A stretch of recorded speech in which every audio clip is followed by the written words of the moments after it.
Hi guys, it's me.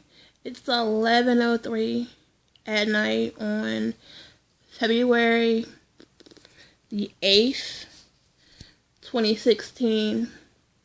And I just want to come and make this video for y'all because nobody ever tells you the backstory. They show you where they are now, and they don't tell you what it took them to get there, if that makes sense. So this is my backstory for like the last 8 years. Well, it's been 8 years. Almost 8 years. I moved where I'm at now May 1st of 2008. So May 1st will make 8 years for me being here. Is that right? Yeah, 2016, yeah. So, I left Virginia. I had my own apartment in Virginia. My son's family moved here in March, like February, March. And then I came in May when I found out I was pregnant with my son. And I was staying with his aunt. You never know what it's like to go without until you do. You never know what it's like to be pregnant and hungry. It's not something I wish on anybody. You know, she had her own kids, and did she have other kids yet? No, she didn't have them yet. But, you know, she had her husband and her kids to feed, and I was extra mouth. But I received food stamps, and my food stamps went into her household. And when the food was gone, it was gone, you know. I remember times where I was eating pizza crust and peanut butter out the jar. You know, people arguing and fussing because I'm eating and I'm pregnant. And I stayed with them from May until like November, because I went and applied for public housing or whatever while I was pregnant with my son. Yes, I was working. I was walking back and forth to and from work. You know, I wasn't making a lot, because if you've seen my other videos, then you know I have previous children. And so in the state of Virginia, they put you on child support. So anything that I made, child support came out first, and I got what was left over. So I wasn't like I was balling, but I was trying. I didn't know like where my baby's diapers would come from, where his clothes would come from, bottles, none of that stuff. And I just continued to pray about it, and ask God about it, and ask God about it. And when I got the apartment or whatever, there was a church down the street. And I've always been into God and been a believer. So I started going to church, you know, and I was big. I was due in December. So this might have been like the end of October, beginning of November, when I started going to this church. Now, mind you, that when I got my apartment in the projects, all I had was an air mattress.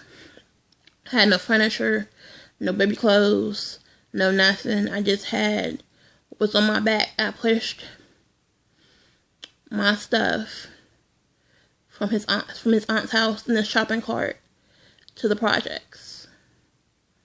That's how real it was. Yeah. So I started going to church, and the church helped me with stuff for my son or whatever. And I had my baby in December. And like they bought his diapers and all kinds of stuff.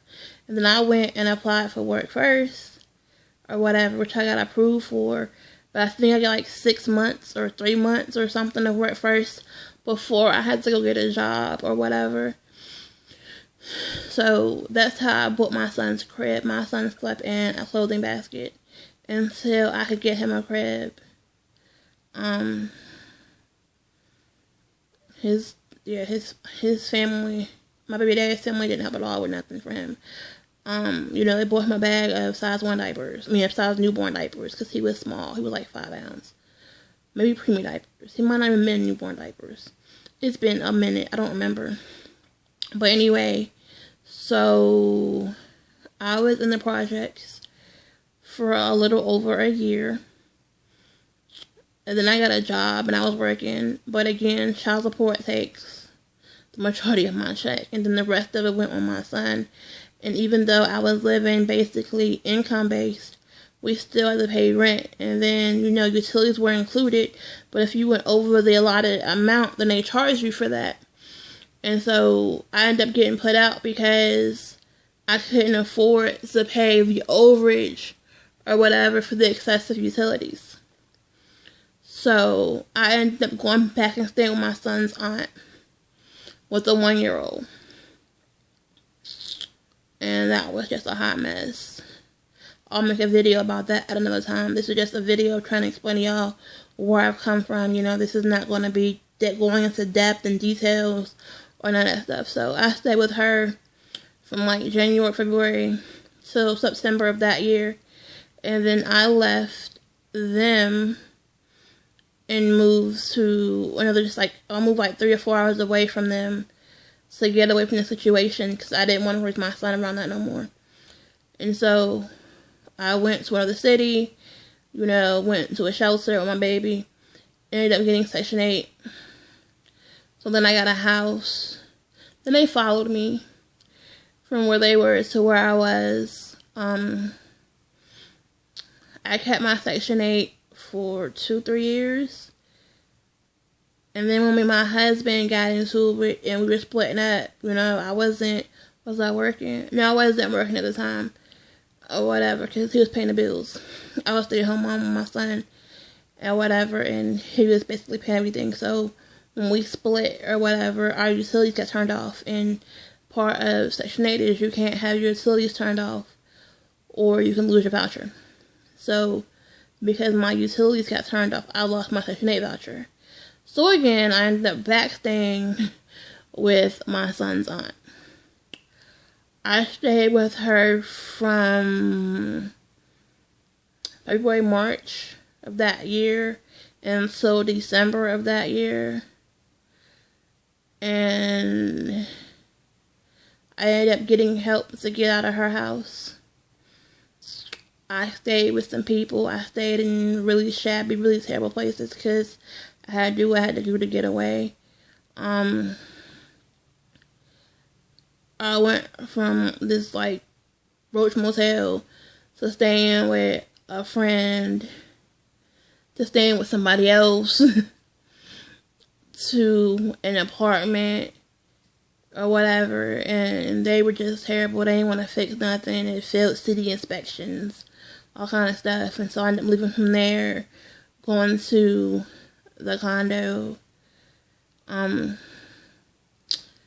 then, we had the townhouse and we had the condo, and the condo was bigger, so I left the condo, I went to the townhouse, and then we went from the townhouse to the house, and it's just amazing the progression of the things that I went through. I went from staying on people's floors and on porches to a 4-bedroom house. And so I'm just here to tell you that, if you trust in God and you put your faith in Him, that He will bring you through. You're going to go through trials and tribulations, but eventually you'll get to the promised land. You will not stay in the wilderness forever, because I was in the wilderness. There's plenty of times I had no idea how my son would have diapers, or how I would provide for him, or take care of him, or how anything would work or go, or how I was going to get out of the situation that I was in, and things of that nature. But God made a way, and so I'm just telling you, coming to testify and tell you that God is not a respecter of persons. If He will do it for me, He will do it for you. So just continue to have faith and continue to press on and just be encouraged. Because I'm laying in my bed in my 4-bedroom house. Girl, what? Can't tell me nothing. And I did it with no YouTube money. So, because everybody get on YouTube and want to get houses and stuff and do stuff, but to each their own. Hey, I'm not throwing no shade. If you can get you a house with some YouTube money, girl, get you a house with your YouTube money. Go on and do you. But my thing to that was I was able to do it. Well, I didn't do it myself. We were able to do it. You know, with the help of God, but God. And now my son has a puppy. He has a yard, front yard, backyard, driveway to play in and be a kid and enjoy life and not to worry about nothing. You know, he went from sleeping in a clothes basket to having a brand new room, brand new bedroom set, brand new mattress, box spring, dresser, the whole nine, you know, and that's God. I didn't do it, you know, God allowed me to do it. So just wanted to encourage people, you know, that you might be struggling right now and you might be going through, but it will get better. It will work out for your good. So on that note, good night, good people. And it's not good night because I got to come on here and do a story time. So stay tuned for my story time because, girl, when I tell you that it's real, it is a real out here. So, yeah. The story time I'm going to do is relevant because Valentine's Day is Sunday. So I'm going to do this story time for Valentine's Day. So stay tuned for that. Alright, y'all. Love you.